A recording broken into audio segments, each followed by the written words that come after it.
بسم اللہ الرحمن الرحیم شروع اللہ کے نام سے جو رحمان الرحیم ہے۔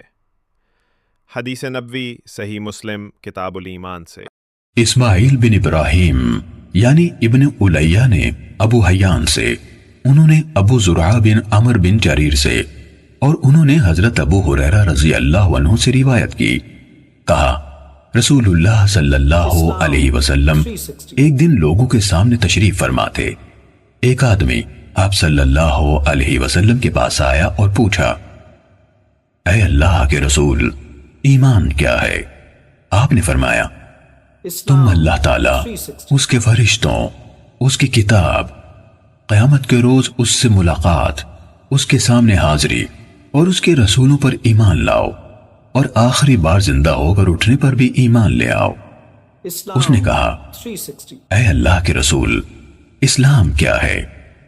آپ نے فرمایا، اسلام یہ ہے کہ اللہ تعالیٰ کی عبادت کرو، اس کے ساتھ کسی چیز کو شریک نہ ٹھہراؤ، لکھی یعنی فرض کی گئی نمازوں کی پابندی کرو، فرض کی گئی زکوٰۃ ادا کرو، اور رمضان کے روزے رکھو۔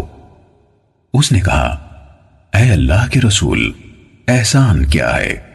آپ صلی اللہ علیہ وسلم نے فرمایا، اللہ تعالیٰ کی عبادت اس طرح کرو گویا تم اسے دیکھ رہے ہو، اور اگر تم اسے نہیں دیکھ رہے ہو تو وہ یقیناً تمہیں دیکھ رہا ہے۔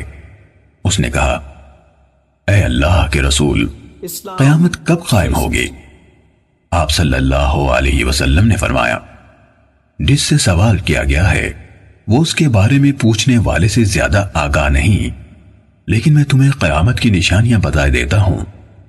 جب لونڈی اپنا مالک جنے گی تو یہ اس کی نشانیوں میں سے ہے، اور جب ننگے بدن اور ننگے پاؤں والے لوگوں کے سردار بن جائیں گے تو یہ اس کی نشانیوں میں سے ہے، اور جب بھیڑ بکریاں چرانے والے اونچی اونچی عمارتیں بنانے میں ایک دوسرے سے مقابلہ کریں گے تو یہ اس کی علامات میں سے ہے۔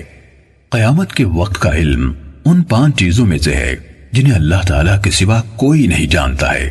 پھر آپ صلی اللہ علیہ وسلم نے یہ آیت پڑھی، بے شک اللہ تعالیٰ ہی کے پاس قیامت کا علم ہے، وہی بارش برساتا ہے، اور وہی جانتا ہے کہ ارحام یعنی ماؤں کے پیٹوں میں کیا ہے، کوئی زیرو نہیں جانتا کہ وہ کل کیا کرے گا۔